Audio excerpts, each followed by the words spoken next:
મિત્રો જોઈ શકો છો આ જે છે મિત્રો અંદર જંગલ મિત્રો છે અંદર જંગલમાં કહેવાય છે ને અંદર પણ બહુ મુશ્કેલ છે અંદર આપણે અંદર જવા માટે પગ મિલીને આપણે ઉપર ચડવા માટે આ છે આપણો વખડો દેશી ભાષા કહેવામાં આવે છે આ મોટો છે વખડો અને આ અંદર ખૂબ જ અંદર સાપ પહેરી ગયો છે પણ તો નીકળતો નથી અંદર પહેરી ગયો છે ખતરનાક છે મોટો દૈત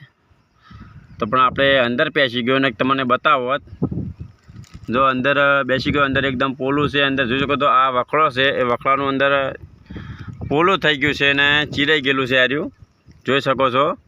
આ એક જગ્યા એવી છે ખતરનાક છે અંદર કોઈ બી અંદર આપણે જો અંદર પગ પણ પેસી જાય તો પણ નીકળી ના શકે એવી આપણી આ જગ્યા છે ને આ વખડો છે જોઈ શકો તો આ વખડામાં આ ટૂંઠો આટલે થઈ ગયો છે જો આ વખડો છે આ વખડો કહેવામાં આવે છે આપણે ગુજરાતીમાં જોઈ શકો છો તમારા ભાષામાં શું કહેતા હોય મને કોઈ ખબર નથી જો પણ આ આટલું જંગલનું છે આ કન્ટેનરનો વખડો કહેવાય છે આર્યો જો એકદમ કોરે મોરે બધું વખડાનું છે ને અહીંયા પણ જોઈ શકો છો અહીંયા પણ બધું વખડો જ છે જોઈ શકો છો કે આપણે તો હાલમાં ક્યાં બતાવી નહીં શકીએ આપણી હાલત ખરાબ છે કહું હાલ થોડું કામ કરીએ છીએ એટલે આપણું બરાબર ફેસ નહીં આવે કે એકદમ થોડા બગડેલા છીએ તમાકુના આપણે કોથળા ઉપાડીએ છીએ એટલે બગડેલા છીએ તો એના કારણે આપણે ફેસ નહીં બતાવી શકીએ ને આપણે ડાયરેક્ટ છે વિડીયો બનાવશું ને આ આપણે જે કહેવાય છે ગુજરાતમાં અમારા અહીંયા બહુ ખૂબ જ વધારે આવું વખડો થાય છે અમારા ગુજરાતમાં ખૂબ વખડા થાય છે ને ખૂબ આવ થાય છે અને પણ બહુ ખેતરમાં ખૂબ વધારે જોવા મળે છે આર્યા વખડા જુઓ એકદમ ખૂબ સરસ આ વખડા છે આ તમે બતાવો કોરે મોરે જોઈ શકો છો એકદમ વખડો એવો છે કે તમને બતાવો જંગલ જેવું ખૂબ સરસ એવું આવ્યું હતું જો આ દાળું કેવું છે તમે કોમેન્ટ કરજો કે જાડું દાળું છે જો તમે બતાવું અંદર પણ જો સાપ અંદર ઘૂસી ગયો છે પણ નીકળતો નથી આપણે આવતા આવતા મેં બેસી ગયો અહીંથી ડાયરેક્ટ સીધો ચડી ગયો અહીંથી સીધો અંદર આવીને અને અંદર બેસી ગયો હા સાપ હોય કે સાપેણ હોય કોઈ આપણને ખબર નથી પણ અંદર આવીને ઘૂસી ગયો છે જંગલનો આપણે જંગલ છે અંદર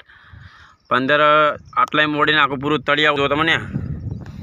એ આટલે દેખાય નેચર આખું બધું પોલું જ છે આટલે નેચર બધું પોલું હોય પોલામાંથી આટલા અંદરમાં બેસી ગયો છે આટલામાં અંદર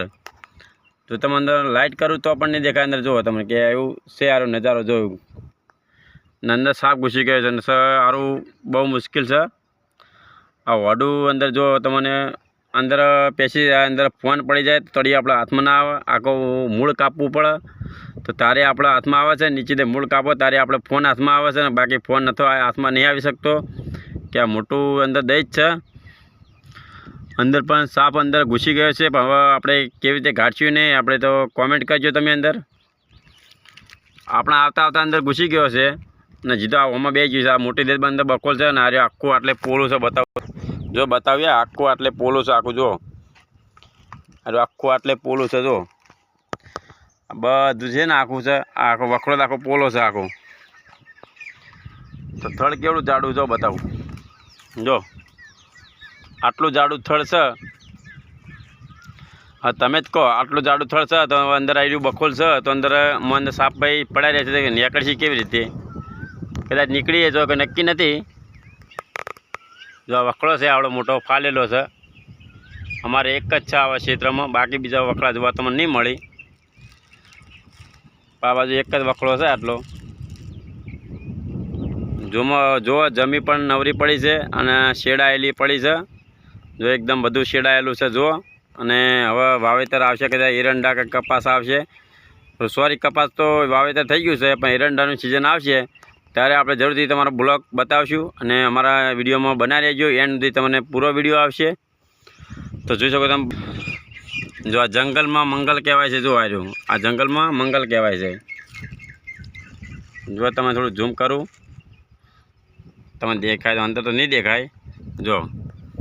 આવડે મોટી બખોલ છે એટલે વિચાર કરો અંદર અંધારો ગોળ દેખાય છે ને તમને અંદર અંધારો ગોળ દેખાય છે તમને અને આ બખોલ છે આવડી મોટી અને અંદર સાપ ઘૂસી ગયા છે હવે શું કરવાનું કહો હવે અંદર પણ બેસી ગયા તો આ તો બહાર નીકળી જાય કોઈ નક્કી ના કહેવાય સાપના તો અહીંથી ઉપર ચડી ગયો એટલે ઉપર ચડી ગયા તો ભાઈ અંદર બેસી ગયા તો ભાઈ બહાર પણ નીકળી જાય છે આપણે હવે અંદર દેખાતું નથી, અંદર અંદર અંધારો ગોળ છે નકરું સારું, પણ આપણને અંદર જાતે બીક લાગે છે, અંદર હાથ ના નખાય કે આપણે છેટું રહેવાય, આપણે થોડું દૂર રહેવાય એમ. સાપથી આપણા કોઈ ક્ષેત્રમાં એમની આ તો એમની વાડી છે, જો આ એમની વાડી છે, એમની વાડીમાં આપણો હક લાગતો નથી.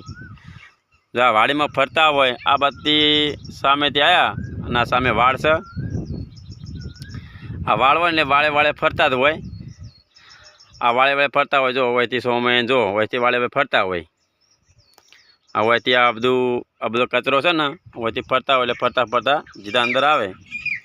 જીદા હોયથી હોમાં દેખાય. જો આ બધો વાળે જ છે, જો આ હોમાં દેખાય વાળ, જો હળગાયેલું રહ્યા, જો હળગાયેલું રહ્યું બતાવજો તમે. આ બધું હળગાયેલું, જો વાળ તે ભાઈને સાફ કરેલી છે, એટલે અહીં જો બધું હળગાયેલું છે કે આ બધું સાફ કરેલું છે. ને આ ખેતરમાં ભાઈના કોઈ એરંડા બિરંડા વાવવાની હશે, કોઈ એરંડાની સિઝન આવશે, કોણ બીજું તો આપણે શું વાવવાનું નહીં હોય, કે એરંડા સિઝન આવશે,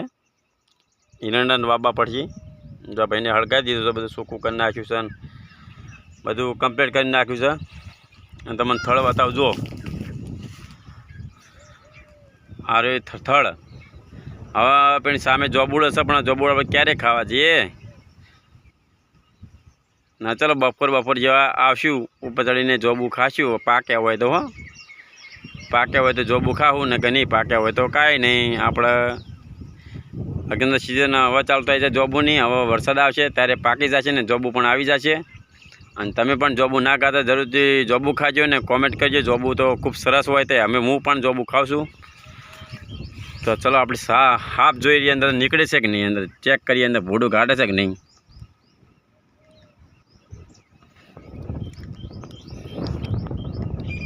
એ અંદર ફરી રહ્યો છે, પણ દેખાય છે મને ઓછું તો જોકું દેખાય છે. સારું અંદર અંધારો ગોળ છે. હવે અંદર ફરી રહ્યો છે, આપણે અંધારો ગોળ છે, આપણે અંદર કેવી રીતે જોવું? બત્તી કોઈ લાયા નહીં, નતા એ કેટલો દાડો છે, 10-11 વાગ્યા છે, તો પણ દેખાતા નહીં અંદર. જો અંદર અંધારો ગોળ દેખાય છે. સારું અંદર આપણે હાથ ના ગલાય કે આપણે થોડું દૂર રહેવું કે નહીં.